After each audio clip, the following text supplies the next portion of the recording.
Welcome everybody to the Mayo Media Network. My name is Nick Giffen of Fantasy Labs. You can also find me on Twitter at Rotodoc, and we are here today to talk about the NASCAR race this Sunday at 3:30 p.m. Eastern Time, live from Homestead Miami Speedway. DraftKings has a $500,000 US tournament, so make sure to try to get your piece of that pretty large prize pool there. We are going to be talking here about Homestead. It is a 1.5 mile progressively banked oval, which is an oval that has banking that's 18 degrees on the bottom, and then go up to the top, it is 20-degree banking. So it is kind of a steep track. It's also what we call a true oval, in that it has two 180-degree turns on either end, and then two straightaways. There's no kinks, there's no dog legs in the straightaways. So this is a true, highly banked, progressive banked oval. It also is pretty old in terms of its surface, its track surface. So that makes it more abrasive, gives it more tire wear, so it's also going to be hot and slick. So all these little features, the banking, the shape, the heat, the tire abrasiveness, all favor certain types of drivers. So we will talk about certain drivers here that do well on these types of tracks. But I do want to mention Denny Hamlin is the defending winner of this race. Not only did he win the race, he won the first stage last year. He won the second stage last year, and he won the third stage, which of course was the end of the race. So he is the defending race winner, and he starts on the pole position, first place starting this weekend's race, I should say. And so Denny Hamlin will be starting on the pole. As far as getting a larger sample size of races, the closest comparable track to Homestead is Darlington. It is a little steeper banked, but it does have a similar shape. It does have similar tire wear. It's a little bit smaller. It's at 1.336 miles, but it is the closest comparable track to Homestead. So I will be referencing Darlington a lot as well when we look at driver performance. It is a 400-mile race, so at a 1.5 mile track, that makes it a 267-lap race. We will need to find dominators. Dominators are the drivers that lead laps, that get the fastest laps, and those are very important on DraftKings. It's 0.45 points per fastest lap, 0.25 points per lap led, usually 2, sometimes 3 dominators at Homestead in our lineups. Let's move right into our cash game play. Our cash game play is Tyler Reddick. He is $8,500 on DraftKings, and he starts in 35th place. That means the potential for place differential is massive with Tyler Reddick. Place differential, of course, being the difference between your starting position and your finishing position. So if he starts 35th, finishes 15th, subtract the two numbers, that is 20. You'll get 20 points just for place differential. Not to mention, you also get points for a 15th place finishing position. Tyler Reddick is at a very comfortable $8,500 price tag. He will be the highest owned driver on the slate. Of that, I have no doubt. And so he should be in your cash game lineups. A very high floor because there's only 38 drivers in the race. So even if you were to crash in lap 1 and finish last, he'd only get you -3 points. Now, obviously, we don't want that to happen, but he is definitely the best cash game play on the slate. Last year, in his rookie year, he finished 4th at Homestead. He also averaged a 10th place finish in the 2 Darlington races.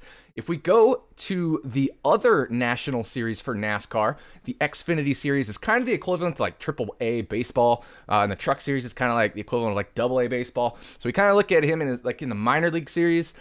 He has never finished worse than 6th in any start at Homestead.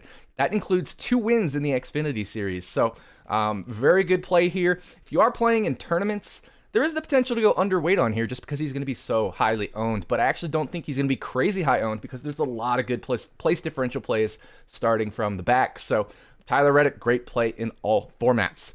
As far as a tournament pick, I really, really like Kevin Harvick, $10,100. He starts in the 4th place position. The reason I like him is because a lot of people will be on Denny Hamlin starting on the pole, seeing he dominated last year, seeing he won all the stages last year. But Kevin Harvick, the other driver starting towards the front, especially in those first 2 rows, and he's starting on the outside, which you do like at Homestead, that gives him a lot of upside. My statistical model actually gives him the most dominator upside potential of any driver in the field.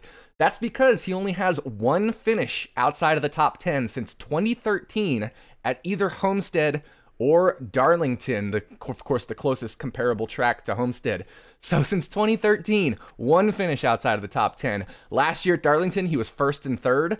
And yes, he did have his one finish outside of the top 10 come last year at Homestead. He finished 26th. But the 6 years prior to that, he finished fourth, third, second, and first. So he's pretty dang good here as well. And like I said, with a focus on Hamlin and even potentially other drivers like Elliott or Kyle Larson or Kyle Busch, maybe even a Ryan Blaney who ran in the top 4 the whole race last year.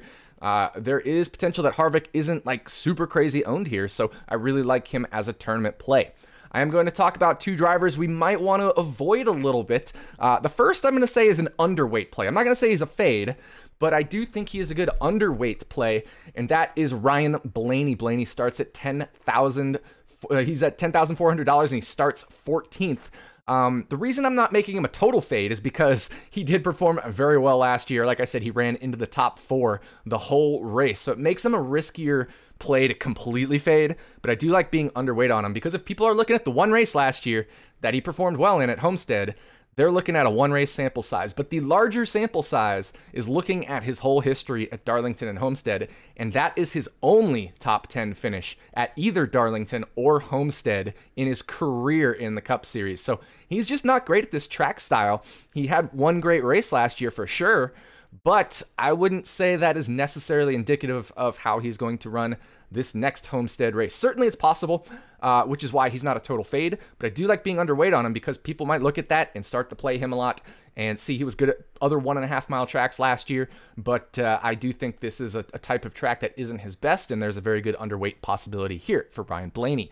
Looking at a fade for me, it's his teammate, Brad Keselowski. Brad Keselowski comes in at $9,900 on DraftKings, and for me, he's a much more comfortable fade. First of all, he'll be lower owned than Brad Keselowski, than Ryan Blaney. So, if he does hit, it's not going to affect as many people because he will just be lower owned than Blaney. Whereas if Blaney hits, then you're kind of in a little bit of trouble if you did a complete fade. But Keselowski has not dominated Homestead in the low downforce era at all. That means years 2016, 2017, and 2018. Then in 2019, NASCAR went to a higher downforce package, but then again, lower downforce in 2020. So looking at 16 through 18 and then 2020, Brad Keselowski's only led 2 laps at Homestead, that total.